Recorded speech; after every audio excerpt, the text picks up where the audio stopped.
जी, crime broker Ahmad Bashir. आइए अटेवा में जानते हैं कि आखिर क्या मुद्दा है और भाई क्या बताते हैं। जी, क्या मुद्दा ये अटेवा का है सर? जी, और आज जो आप लोगों ने जो आज यहाँ धरना प्रदर्शन किया है वो किस बात पे? देखिए, मेरा नाम जितेंद्र कुमार है, मैं गोरखपुर से हूँ, प्राथमिक शिक्षक हूँ। अटेवा के इस रोष व्याप्त प्रदर्शन में अपना समर्थन देने हम लोग आए हुए हैं। अभी सबसे पहले तो मैं आपको बहुत बहुत धन्यवाद दूंगा कि इस ज्वलंत प्रकरण को आम जनमानस तक पहुंचाने के लिए आप यहाँ आए, इसके लिए हृदय से आपका बहुत बहुत आभार। क्या मांगे हैं आपकी, जैसे कि यहाँ लोग आए हुए हैं, तो आप मेन मांग क्या है, किस मुद्दे पर आप आए हुए हैं? देखिए, मेन तो इनका यह है कि निजीकरण का विरोध है और पुरानी पेंशन व्यवस्था को बहाल करने की बात हो रही है। देखिए, पुरानी व्यवस्था पेंशन व्यवस्था को बहाल करने के लिए विगत कई वर्षों से हम लोग अनेक लड़ाइयां लड़ रहे हैं। अभी वर्तमान में जो व्यवस्था बन रही है उसमें सबसे बड़ी बात यह है कि कर्मचारियों को पब्लिक के सामने हीन भावना से प्रदर्शित करने की बात आ रही है। देखिए, ये तो पुरानी पेंशन की बात चल ही रही है, अभी हम लोग के बीच में आ गया है निजीकरण के तहत में विद्यालय बंद करने की बात हो रही है, मर्जर करने की बात हो रही है, उसको और रूप दे दिया गया, पेयरिंग का रूप दे दिया गया है। पेयरिंग से हम ये समझते हैं, आप बताइए, हम शिक्षक हैं, आम जनमानस में तमाम ऐसे प्रबुद्ध वर्ग से बात करने का मौका मिलता है।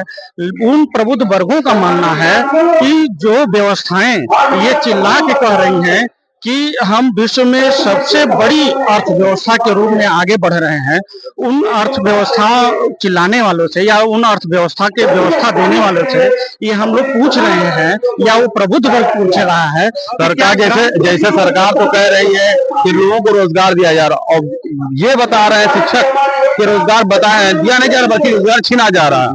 हाँ, उनसे ये पूछा जा रहा है कि आप ये बताइए कि जब इतनी बड़ी अर्थव्यवस्था है तो वो ग्रामीण में पढ़ने वाला गरीब बच्चा क्या वो अपने ग्राम सभा में शिक्षा पाने का हकदार नहीं है? वो जो डिसेबल पर्सन है, जिसे हम दिव्यांग जन कहते हैं, क्या वो दिव्यांग जन वो विद्यालय में जाके अपनी ग्राम सभा में शिक्षा पाने का हकदार नहीं है? तो ऐसे तमाम बातों को लेकर हम लोग यहाँ एकत्रित हुए हैं।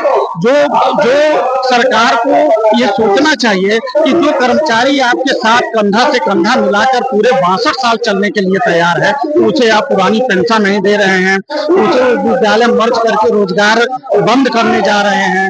आगे की जो पीढ़ियां हैं जो रोजगार के लिए अपने आप को विकल्प के रूप में तलाश रही है, खासकर बेसिक शिक्षा विभाग तलाश रही है, उसमें उसको मौका नहीं मिल रहा है। इन तमाम मुद्दों के साथ हम आप देख सकते हैं कि पूरी भीड़ आई हुई है, हम लोग उससे समर्थन में हैं। 50,000 से 1 करोड़ तक लोग बेरोजगार हो जा रहे हैं। जी, 1 लाख 1 करोड़ कम से कम हो रहा है। देखिए, इसका कई कारण है पीछे जाने में। आप सबसे पहले जो निजीकरण की व्यवस्था आप अपना रहे हैं उस पर अंकुश लगाइए। आप एक ही विभाग में, अपने विभाग में, जिसे आप मंत्री परिषद से विधायक से लेके ऐसे तमाम लोग दे रहे हैं, आप उनको कई पेंशन व्यवस्था देते हैं और वो कर्मचारी जो आपके साथ पूरी तरह से 3500, 1500, 2000 यही पैसा मिल रहा है, मानदेय आधार पर वो चल रहे हैं, मानदेय पे काम कर रहे हैं। ऐसे में उनका क्या हो सकता है भला, आप बताइए, मानदेय के जीवन में? तो इस तरह से तमाम ऐसी बातें हैं जिसपे सरकार को पुनर्विचार करने की जरूरत है। मेरे हिसाब से एक शिक्षक क्या कर सकता है, उसका एक सामाजिक स्टेटस है कि वो सब पब्लिक में अपना जीवन यापन करे। और पुरानी पेंशन की बात कर रहे हैं, कर्मचारी एक ऐसा वर्ग है जो पुरानी पेंशन अगर पाता है तो वो उसका परचून के दुकान पर, दवाई के वाले तो सब्जी वाले भाई, दाई जी के पास समय से, जो दाई उनके घरों में काम करती हैं, उनको देने वाले मेड लगी हुई हैं, बच्चों को पढ़ाई का पैसा है। और इस तरह से ये सब्जी वाला भाई है, उसके शाम को इंतजार करता है कि भाई अब मास्टर की तनख्वाह मिलेगी, अब ये हमारा पेमेंट करेंगे। पूरा पैसा मार्केट में जाता है तो कर्मचारी का पैसा जाता है। इसलिए सरकार को इस पर पूरा विचार करना चाहिए। कर्मचारियों का पैसा पुरानी पेंशन व्यवस्था, मुख्यमंत्री से कुछ आश्वासन मिला है? देखिए,